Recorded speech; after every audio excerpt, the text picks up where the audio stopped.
Hello everyone. आज नवंबर 22, 2024 और 22-23 दिन बचा है प्रीलिम्स के लिए। OCS prelim. करंट अफेयर तो जो पढ़ चुके उतना ही में से आएगा।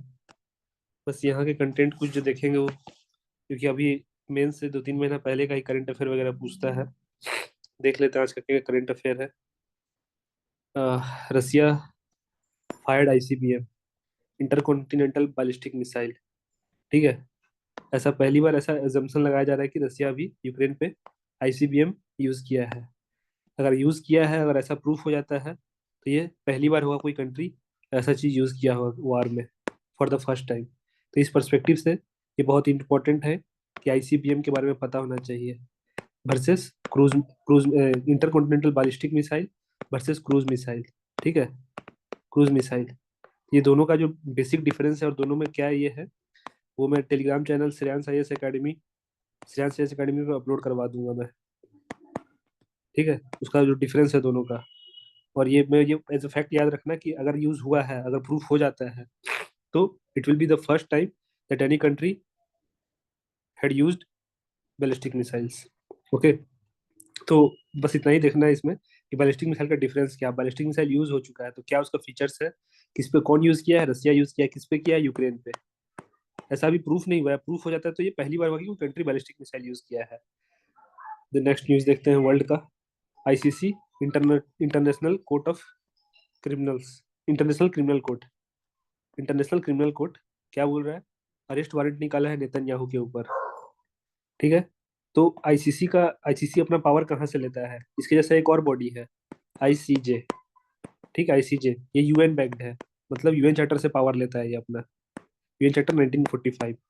और ये है अपना रोम स्टेट्यूट से लेता है, रोम स्टेट्यूट 2002। तो इसका भी ये दोनों का डिफरेंस, प्लस एक और है body PCA, permanent court of arbitration.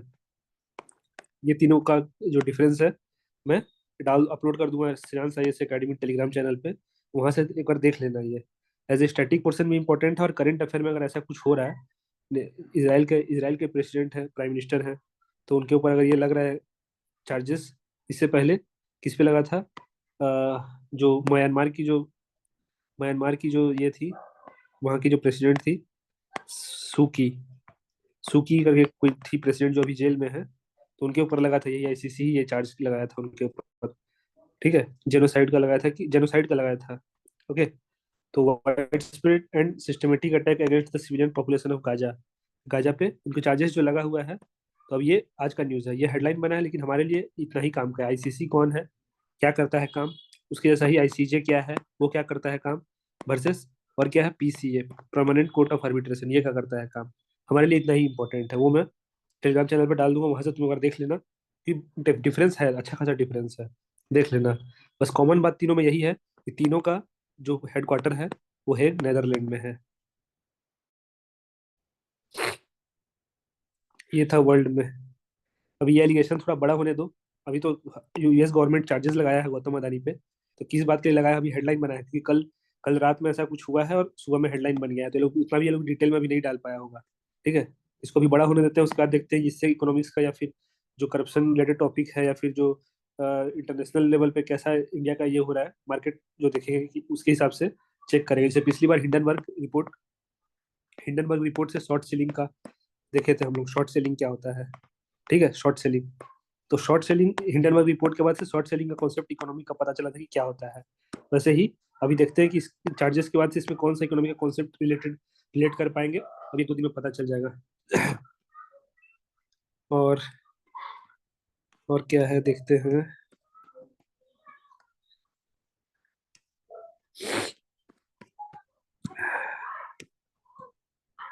हाँ, नॉर्थ ईस्ट एमपी जो है, नॉर्थ ईस्ट के जो एमपी लोग हैं, वो कह रहे हैं कि मणिपुर में जो क्राइसिस हो रहा है, अब और नहीं, प्रेसिडेंट रूल लगा दिया जाए। ठीक है। तो देखो, प्रेसिडेंट रूल के लिए प्रेसिडेंट रूल के लिए जो नेशनल जो इमरजेंसी प्रोविजन है कॉन्स्टिट्यूशन में, ठीक है, उसी को स्टेट इमरजेंसी बोलते हैं। इसी को स्टेट इमरजेंसी भी बोलते हैं, इसी को कॉन्स्टिट्यूशनल इमरजेंसी भी बोलते हैं। ओके। तो अब यहाँ पे क्या ध्यान रखना है कि आर्टिकल 355 और 356 दो चैनल से लगा सकता है। क्या कि अगर कॉन्स्टिट्यूशनल मैंडेट करवाना है लगा सकता है इसी चैनल से, कि अगर कोई स्टेट अपना ये नहीं कर पा रहा है, कॉन्स्टिट्यूशनल एक्टिविटी मैंने प्रॉपरली नहीं चला पा रहा है, तो उस केस में प्रेसिडेंट अपना प्रेसिडेंट रूल लगा देगा। ठीक है। 355 भी है जहाँ पे सेंटर के पास पावर है मैंने स्टेट को मनवाने का। देख लेना 355 और 356 दोनों। एक सेकंड मैं ही दिखा दे रहा हूँ।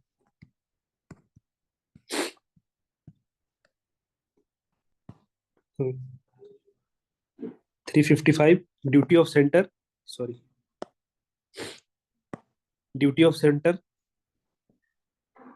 Duty of centre to ensure state government follow constitutional mandate. तो वही कह रहा है कि सेंटर का ड्यूटी है कि स्टेट जो है कॉन्स्टिट्यूशनल मैंडेट को फॉलो करे।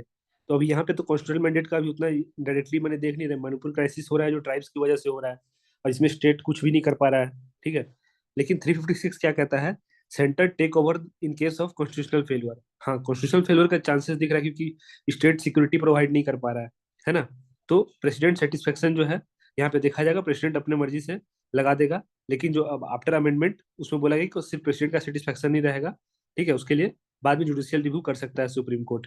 ओके, तो ये था इसका बेसिक जो प्रेसिडेंट रूल का, जो हम लोग देख लिए यहाँ पे। और 365 क्या बोलता है, president can proclaim state emergency with governor report. अगर गवर्नर रिपोर्ट भेजता है तो भी स्टेट इमरजेंसी लगा लगा सकता है प्रेसिडेंट। तो ये 3 आर्टिकल है जो स्टेट इमरजेंसी से रिलेटेड है। ध्यान रखना क्योंकि अभी ये बात चल रहा है स्टेट इमरजेंसी लगाने का, क्योंकि बहुत हालत खराब है वहां पे। ठीक है, तो ये इतना ही न्यूज़ है करंट अफेयर में इसका, इस टॉपिक से। और देख लेते हैं।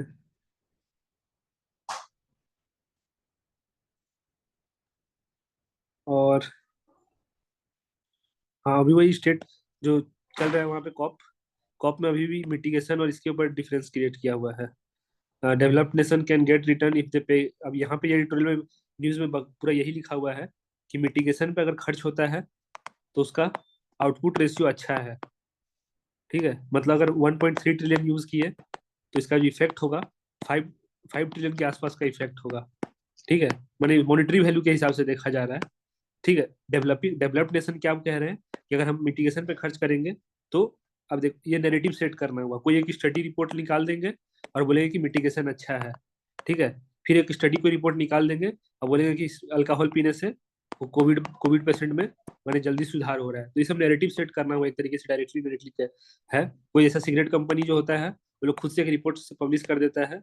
और तो अभी देखो ये डेवलप्ड नेशन एक स्टडी किया है जहाँ पे बता रहा है कि मिटिगेशन अच्छा चीज है। मिटिगेशन करने से मैंने उसका जो आउटपुट रेशियो है, अगर एक रुपए खर्च कर रहे हैं तो 3 रुपए का फायदा हो रहा है। लेकिन एडेप्टेशन क्या है, कि एडेप्टेशन में हम क्या कर रहे हैं, हम जो डेवलपिंग नेशन जो डिमांड कर रहे हैं कि भैया तुम 1 रुपया जो खर्च कर रहे हो वो तुम, भले 3 रुपए नहीं मिले लेकिन ये 1 रुपया जो खर्च हो रहा है वो लोगों का जान बचाएगा। ठीक है, लोगों का जान बचाएगा एट प्रेजेंट इंस्टेंटली। तो इस पे कह रहा है स्टेट डेवलपिंग नेशन, लेकिन डेवलप्ड कंट्री इस पे फोकस कर रहा है। डेवलप्ड कंट्री इस पे फोकस कर रहा है। तो जैसे क्वेश्चन बनना हुआ तो क्या देगा कि USA supporting finance climate finance agreement for adaptation. ऐसा कभी नहीं होगा, ऑप्शन आंसर होगा नो। यूएसए एडेप्टेशन के लिए सपोर्ट नहीं करेगा, कोई भी डेवलप्ड कंट्री होगा ये। ठीक है, कोई भी डेवलप्ड कंट्री, यूएसए हो गया, कनाडा हो गया, ये लोग कभी भी एडेप्टेशन के लिए सपोर्ट नहीं करेंगे। क्यों? क्योंकि ये लोग का इंटरेस्ट नहीं है एडेप्टेशन में। ये लोग का इंटरेस्ट किसमें है? मिटिगेशन में, जहाँ पे टेक्नोलॉजी को यूज करके कार्बन इमिशन को कम किया जाए, उस पर ये लोग का इंटरेस्ट है। ठीक है, तो ऐसा क्वेश्चन फ्रेम करने वाला एक्सपेक्ट करेगा अगर तुमसे, कि तुमको पता होना चाहिए एटलीस्ट मिटिगेशन और एडेप्टेशन का डिफरेंस क्या है और कौन सा कंट्री सपोर्ट कर रहा है किसको। तो ये हो गया। Andhra has scrap 2 child policy. अब इसमें तो कुछ ऐसा खास न्यूज नहीं है। 2 चाइल्ड पॉलिसी को स्क्रैप किया है, क्यों क्यों लाया क्यों था, कि वही पॉल्यूशन पॉपुलेशन को ये करने के लिए, कंट्रोल करने के लिए, कि लोग लोकल बॉडीज में अगर दो दो बच्चे जिनके रहेंगे वही खड़ा हो सकता है। ऐसा बहुत सारी स्टेट का है। फॉर एग्जाम्पल राजस्थान गवर्नमेंट का भी है शायद, जहाँ तक मुझे याद है। और बिहार में भी किया गया था, तो अभी ये हटा दिया है। अभी हटा दिया गया है। Why did Andhra roll back क्यों कर दिया? क्योंकि वहां पे ऑलरेडी जो नेशनल नेशनल टीएफआर है, टोटल फर्टिलिटी रेट, नेशनल याद रखना, ये फैक्ट इंपॉर्टेंट है। नेशनल टोटल फर्टिलिटी रेट 2.11 है ये। ठीक है, लेकिन आंध्रा का क्या है, इतना है। तो इसलिए वो बोला कि जो नेशनल के साथ उससे बहुत कम है हमारा टोटल फर्टिलिटी रेट, और अगर हम लोग और प्रमोट किए 1 2 चाइल्ड वाला पॉलिसी तो मुश्किल हो जाएगा, हमारा पॉपुलेशन, एजिंग पॉपुलेशन ज्यादा हो जाएगा। ठीक है, तो ये फैक्ट याद रखना, ये स्टेट पीसीएस वगैरह पूछता है। ये NH national family health survey के थ्रू से पता चलता है कि कितना है टोटल फर्टिलिटी रेट। ठीक है, तो इसी वजह से बस ये जो डिफरेंस है ना कि नेशनल इतना है सबका, और होना होना चाहिए था 2.1 के आसपास ही है, मैंने जो स्टैंडर्ड बोला जाता है 2.1 के आसपास, इसी को रिप्लेसमेंट, मैंने रिप्लेसमेंट वाला जो थ्योरी बोलते हैं कि हाँ एटलीस्ट एक एक कपल, दो बच्चे 2.1 का टोटल फर्टिलिटी रेट है तो वो रिप्लेस कर रहे हैं अपने पेरेंट्स को, ठीक है। तो ये वाला जरूरी है, ये इतना नेसेसिटी है, लेकिन है कितना, इतना है, तो इसलिए ये पॉलिसी वाला को हटा दिया है, ठीक। अब एडिटोरियल देख लेते हैं। ये जुडिशरी वाला टॉपिक पे से क्वेश्चन आया है, ये वाला स्टेट ऑफ जुडिशरी के बारे में बता रहा है कि कैसे। अब देखो ये तो मैं बताऊंगा नहीं, तुम एक काम कर सकते हो, मैं इसको थोड़ा बड़ा कर दिया हूँ, जितना मार्क किया हूँ उसको तुम स्क्रीनशॉट ले लो और अपने नोट्स में जुडिशरी का जो भी क्वेश्चन आएगा, ठीक है, GS2 में जुडिशरी का, तो वहाँ पे कोट कर देना, ठीक है, इसी फैक्ट को, स्टेट ऑफ जुडिशरी रिपोर्ट क्या कहता है, कि जो मैंने ये वे फॉरवर्ड में लिख देना कि जो CGI थे, जो जस्टिस खन्ना अभी जो CGI बने हैं, वही ये रिपोर्ट में अपना पॉइंट ऑफ व्यू दिए थे कि मैंने कोर्ट जजेस का भी जो होता है उसको मेजर करना चाहिए परफॉर्मेंस को, उस हिसाब से high to low to average rating करना चाहिए। वीडियो कॉन्फ्रेंसिंग, ठीक है, उतना अच्छे से इंप्लीमेंट नहीं हो पाया है। और क्या, 21% शॉर्टेज है जुडिशियल ऑफिसर का, ये डिमेरिट्स में लिखना। जो जुडिशियल ऑफिसर है सबऑर्डिनेट कोर्ट में, उसमें शॉर्टेज है जजेस का। ई फाइलिंग हो तो गया है, डिजिटाइज तो हो गया था कोविड के टाइम में ही, लेकिन अभी भी बहुत सारे जितने भी मैंने सबऑर्डिनेट कोर्ट है वहाँ पे प्रॉपरली इंप्लीमेंट नहीं हो पा रहा है। जो शॉर्टेज है किसका, नन जुडिशियल स्टाफ का। जज कोर्ट में नॉन जुडिशियल स्टाफ का भी काम रहता है बहुत, ठीक है, पेपर वर्क वाला, तो उसका भी शॉर्टेज 27% के आसपास है। तो परसेंटेज एक बार के लिए याद नहीं आ रहा था, बस एक रफ आइडिया रख लो कि इतना छोटा मोटा मुझे पता होना चाहिए एटलीस्ट। एडिटोरियल तो उतना मैं बताऊंगा नहीं, बोल के पहले से बोल रखा हूँ। हाँ, कि GS3 इनका फार्मर के ऊपर आता है, प्राइम इनका एडिटोरियल आता है फार्मर के ऊपर, और agriculture government needs new solution. अब ये एडिटोरियल है, इंपॉर्टेंट एडिटोरियल है, तुम अगर पढ़ना बैठोगे पढ़ लेना खुद से। हमेशा ये अच्छा लिखते हैं ये, मैंने प्रेजेंट मूवमेंट के बारे में लिखे हैं, फिर लिखते हैं, अच्छा लिखते हैं, इनको पढ़ लेना। तुम्हारा अगर मूवमेंट वगैरह के बारे में, किसान फार्मर के बारे में अगर ज्यादा डिटेल में पढ़ना हुआ तो इनको पढ़ना। अजय वीर झाकर, तुम इंडियन एक्सप्रेस ऐसे लिखना, अजय वीर झाकर का लिखना और इंडियन एक्सप्रेस लिख देना, तो वहाँ पे इनका जो भी होगा, जितना भी एडिटोरियल हुआ होगा आज तक, वो सारा लिस्ट करके आ जाएगा, ठीक है। और क्या है, हाँ ये मैंने वो हर हर ये वेडनेसडे को आता है ऐसा वर्सेस वाला करके, कि फर्स्ट पीपल मस्ट केयर, किस चीज के ऊपर, वो पोल्यूशन के ऊपर, कि किसका जिम्मेदारी है। और ये कह रहा है कि state must ensure ease of breathing, और ये कह रहा है कि नहीं पीपल का मैंने बहुत बड़ा रोल है, प्ले होता है। और ये तो पॉलिटिशियन है, ये TMC पे है, तो इनका तो मतलब बायस्ड ही होगा। और वही चार्जेस अनस्टिल्ड, ये अभी और मैंने डिटेल में आएगा ये। अदानी के ऊपर चार्जेस लगाया है, कौन लगाया है चार्जेस, US लगाया है। क्या कह के, कि कुछ डील हुआ था इंडिया में, ठीक है, इंडिया में डील हुआ था, वो करप्शन मतलब पैसा, ये इसको पैसा खिलाया तो जाके इसको प्रोजेक्ट मिला, ठीक है। इसको 2024 के फरवरी में सुप्रीम कोर्ट कीवर्ड दिया था, किकबैक, किकबैक, एक हाथ से ले एक हाथ से दे वाला, तो किकबैक कीवर्ड यूज किया था सुप्रीम कोर्ट। उस समय जो इलेक्टोरल बॉन्ड का चल रहा था कि तुम मुझे चंदा दो मैं तुम्हें काम दूंगा, तो यहाँ पे इस केस में क्या है कि इसको पैसा दिया, इसको प्रोजेक्ट में हेल्प किया सोलर वाले डील में, आंध्रा का, तो उसी के ऊपर भी एलिगेशन लगा है। देखते हैं कब प्रूफ होता है, नहीं होता है, क्या होता है। आज उसी के ऊपर पूरा भरा हुआ है। हाँ, एक एक अभी G20 जो हुआ है हाल ही में कंक्लूड, उसमें से एक नाम बहुत ऊपर आया है, ऊपर उठ के, global aliens against hunger and poverty, ठीक है, हंगर एंड पॉवर्टी। तो एसडीजी का 1 है पॉवर्टी, अब पैसा रहेगा तो तुम खिला पाओगे, एसडीजी का 2 है हंगर, ठीक है। उसी का global aliens against hunger and poverty, global Brazil का G20 में एक बनाया गया है ऐसा एलियंस। अब इसके बारे में और अच्छे से आएगा, बेसिक तो हंगर एंड पॉवर्टी के बारे में आइडिया है ही, ठीक है। एसडीजी का 1 है ये, SDG 1 के बारे में बात करता है, SDG 2 के बारे में, ओके, ठीक है। तो आज के लिए इतना ही है, और तो करंट अफेयर है नहीं। Thank you.